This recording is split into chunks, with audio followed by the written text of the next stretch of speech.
Welcome back. थोड़ा आगे बढ़ते हैं। मैं इमरान आपसे जानना चाहता हूँ, जाहिर है हम मुख्तलिफ सियासी जमातों का वैसे तो हम जिक्र कर चुके, मगर जैसे सियासी जमातों में तब्दीली आती है वो तो अपनी जगह पर मौजूद है। ये हमारे जस्टिस गुलहसन औरंगजेब साहब गुज़िश्ता रोज़ उन्होंने ATC जज अबुल हसनात के बारे से जो रिमार्क्स दिए उस पर आपने यकीनन देखा, हमने भी उस पर गुफ्तगू की है। आज उन्होंने कहा जी मेरा गुज़िश्ता रोज़ का गुस्सा जो है बिला जवाब था। तो ये रवैये में एकदम तब्दीली, इसकी क्या कोई ख़ास वजह है? वो किसी कैफियत में थे या क्या ऐसा होता रहता है अदालतों में? ये कोई पहली दफा नहीं था कि जस्टिस मियां गुल हसन औरंगजेब ने जस्टिस अबुल हसनात मोहम्मद जुल्करनैन के हवाले से इस तरह के रिमार्क्स दिए हों। मुझे याद है कि जब साइफर केस का एक दफा ट्रायल हुआ, फिर वो कलअदम करार दे दिया गया, फिर दोबारा ट्रायल हुआ, फिर कलअदम करार दे दिया गया। उस बेंच में भी जस्टिस मियां गुल हसन औरंगजेब मौजूद थे और वो बार बार जज अबुल हसनात मोहम्मद जुल्करनैन की गलतियों की निशानदही कर रहे थे। कल भी शायद उन्हें वही सारा फ्लैशबैक हो गया कि जितनी गलतियां अबुल हसनात मोहम्मद जुल्करनैन ने साइफर केस में की और फिर बाद में जिस तरह से वो आंखें बंद करके किसी का भी रिमांड उनके पास जाता है तो वो रिमांड मंजूर कर लेते हैं। तो वो एक कैफियत ही कह लें। और खासतौर पर बीइंग अ कोर्ट रिपोर्टर और जब हम अदालतों में देखते हैं उसमें ये है कि जब आप जजेस के रिमार्क से आप कोई कंक्लूसिव अपना वो आर्गुमेंट जनरेट ना ही करें तो बेहतर होता है, क्योंकि ये 80 मोर देन 80% ऐसा होता है कि जजेस के रिमार्क्स कुछ होते हैं और जो फैसले आते हैं वो कुछ और होते हैं। इसी तरह से आज ये जो तब्दीली आई है, वो एक लिफाफा आया था जिसमें रिपोर्ट पेश की गई थी कि देर तक ये आजम सवाती का रिमांड क्यों दिया गया, उसकी क्या वजूहात थी, जज के पास पूरे दिन में कितने मुकदमात थे। वो सारी डिटेल्स फिर जज साहब ने देखी और फिर वो थोड़ा सॉफ्ट हो गए। लेकिन ये एक चैलेंज जरूर है जज अबुल हसनात मोहम्मद जुल्करनैन के कंडक्ट के हवाले से।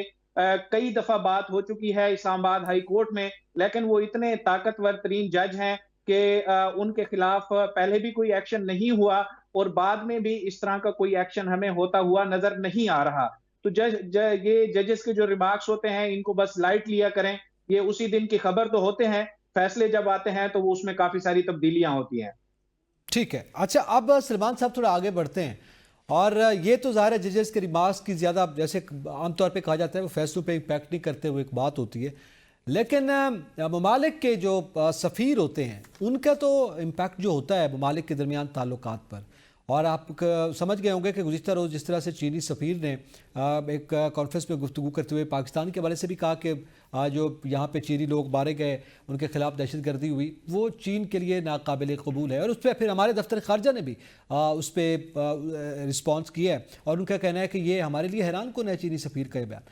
तो ज़ाहिर है ये भी हम मेरे ख्याल में पहली दफ़ा देख रहे हैं कि इस तरह की चीन के साथ हमारी जो गुफ्तगू है, एक दूसरे को जवाब और जवाबुल जवाब जो है वो दिया जा रहा है। क्या कोई दोस्ती कमज़ोर हो रही है या ये भी नॉर्मल नहीं रूटीन की नहीं नहीं, बात? बिल्कुल ऐसा नहीं है।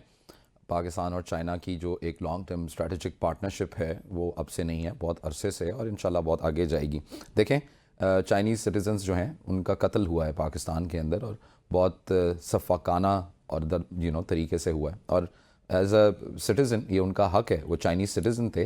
The Chinese government has the right to know कि उनके सिटीजन के साथ यहाँ पे क्या हुआ है, वो कौन से महरक़ात थे जो इस सारे के सारे पीछे थे और क्या उनको सज़ा दी गई है या नहीं दी गई है। तो it's a very valid question.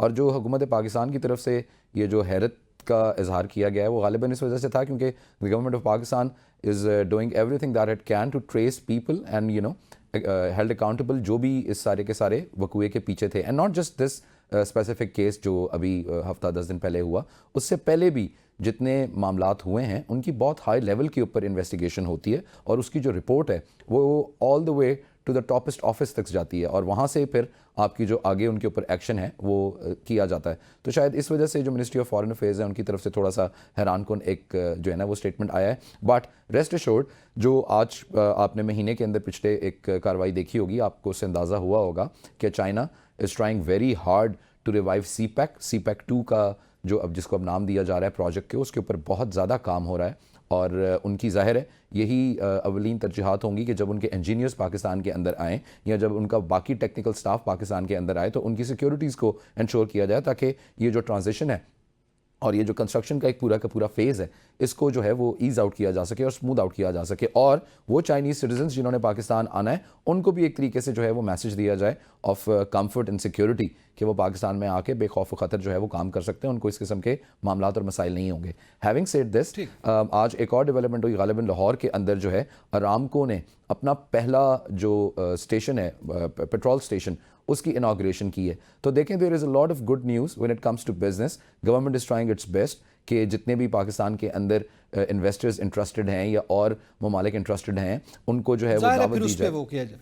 ठीक है, गुज़िश्ता रोज़ फिर मियाँ साहब भी, वज़ीर आज़म साहब भी वहाँ मौजूद थे, जी, वहाँ पे बिल्कुल। मुआहदों पे दस्तखत हुए। जी, बिल्कुल। अच्छा उमर दराज, मैं आपसे जानना चाहता हूँ, एक तो ज़ेब चाइना वाले मामले पे भी अगर आप चाहें तो कमेंट कर सकते हैं, लेकिन इसके साथ साथ पंजाब में एक बड़ा मामला स्मॉग का है, लाहौर में बिलखसूस, और उसके हवाले से आज जो वज़ीर आला पंजाब ने गुफ्तगू की कि बहुत वक्त लगेगा, तो उससे पहले तो जाहिर है वो बड़ी एक्टिव भी दिखाई दे रही थी, और फिर जो इकदाम किए गए हैं वो कितने काफ़ी हैं, और ये वक्त लगेगा से क्या मुराद, कितना मतलब वक्त लगेगा इस स्मोक के खात्मे के हवाले से, या इसको अभी ना ही समझें इस दौर हुकूमत में?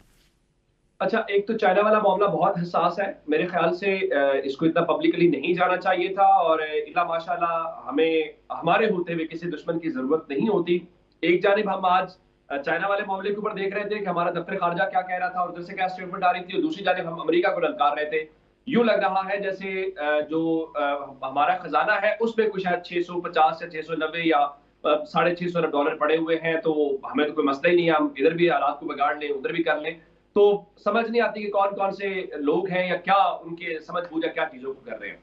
अल्लाह करे कि ये मामला अच्छे तरीके से ही रहे। चाइना एक बड़ा टाइम टेस्टेड फ्रेंड है और दोस्तों को आजमाइश में नहीं डालते, दोस्तों के कंसर्न्स दूर करते हैं और दोस्ती को मजीद गहरा करते हैं। अल्लाह करे हमारे फैसला साजों को भी यही बात समझ आए। आगे चलते हैं। स्मोक वाला मामला बहुत हसास है। लाहौर में ग्रीन लॉकडाउन का एक नया मंसूबा लाया गया जिसमें कहा जाए यहाँ कंस्ट्रक्शन नहीं है, यहाँ चिंची नहीं है। आप मेरे साथ चले उन इलाकों में, मैं आपको दिखाऊं, आज भी चिंची रिक्शे वहां पे घूम रहे थे।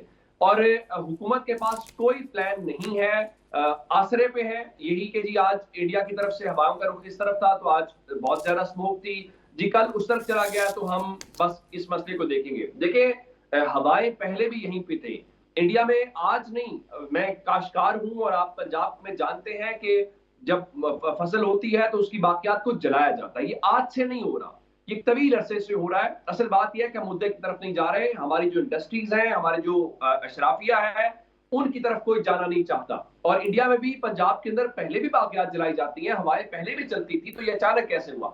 हमारे पास कोई काउंटर प्लान नहीं सिवाय दुआओं के और ये कहने के कि हवाओं का रुख उस तरफ हो जाएगा और इस तरफ हो जाएगा। हमें बताया गया था कि 26वीं आनी तरमीम बहुत माहौल दोस्त है, और पंजाब की सीनियर मिनिस्टर साहिबा जो है वो प्रेस कॉन्फ्रेंस तो बहुत करती हैं, दावे भी बहुत करती हैं, जाहिर है उनके ऊपर बहुत दबाव है, बहुत काम का बर्डन है, लेकिन ग्राउंड के ऊपर हमें उस तरह चीजें दिखाई नहीं दी जा रही। आर्टिफिशियल काम दिखाई दे रहा है कि जी एंटी स्मोक हमने स्क्वाड बना दिया है, जी हमने स्कूल्स की टाइमिंग्स तब्दील कर दी हैं। हमने परसों खबर दी कि जाती उमरा जो सीएम की रिहाइश के करीब का मुहरिका इलाका है वहां पे पत्ते जलाए जा रहे थे, तो वो सिर्फ कॉस्मेटिक किस्म के इकदाम नजर आ रहे हैं। हम ना जो माहिरीन हैं उनको शामिल कर रहे हैं, ना लॉन्ग टर्म प्लान है। आपने लाहौर शहर में गनींदी का इलाका देख लिया, आज से 5 साल पहले कौन सा था और आज कौन सा है, तो वो हम खुद दुश्मन है। उसमें सिर्फ नून लीग को भी ना कहें, उसमें पीटीआई को शामिल कर लें, मुझे शामिल कर लें, उसमें आप खुद को शामिल कर लें, बतौर मुआशरा बात करो, हम सब उसका कसूरवार है।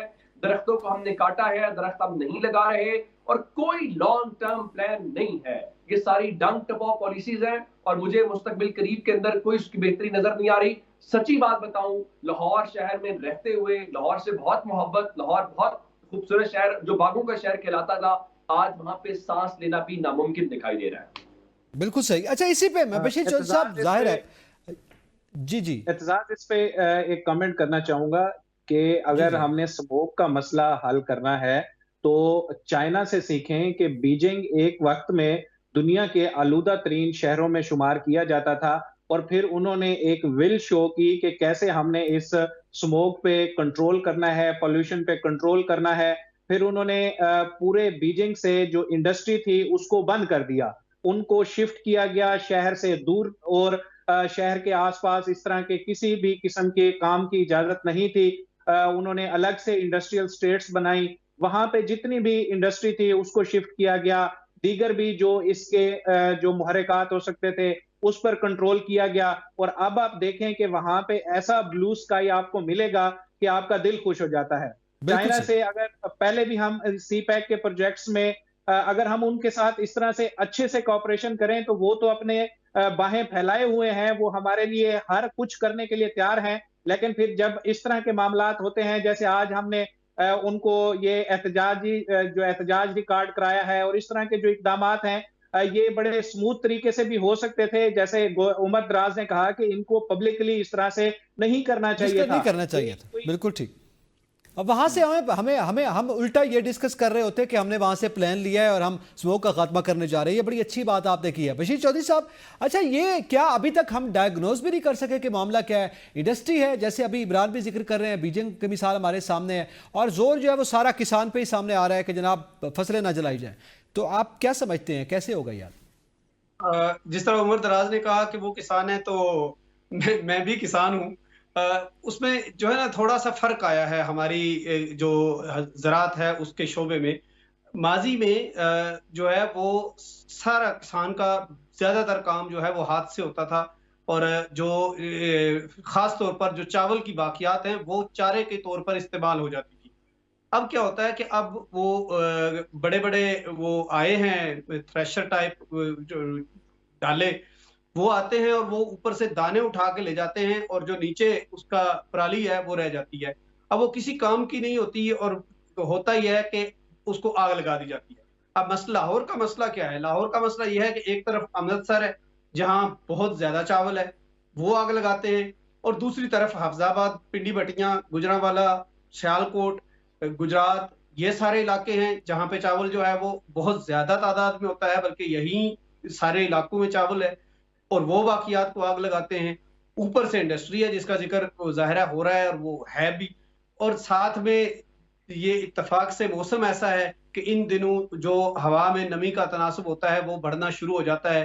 तो वो जो पोल्यूशन जिसने दूर जाना होता है वो वहीं पे डंप सी और रुक सी जाती है, और वो लोगों के सांस लेने को दुश्वार कर देती है। तो इस सारी सिचुएशन का जाहिर है हल जो है वो एक्सपर्ट्स के पास है। मेरे पास एक्सपर्ट्स को जी, हम लोगों के पास ज़ाहिर है, हम डिस्कस कर सकते हैं, हम आवाज़ उठा सकते हैं। फिर जिन शहरों में ये हुआ है दुनिया के, उनसे हमें मिसाल लेनी चाहिए। इसी के साथ ही तमाम पैनलिस्ट का बहुत शुक्रिया। इजाज़त दीजिए, अल्लाह हाफिज़।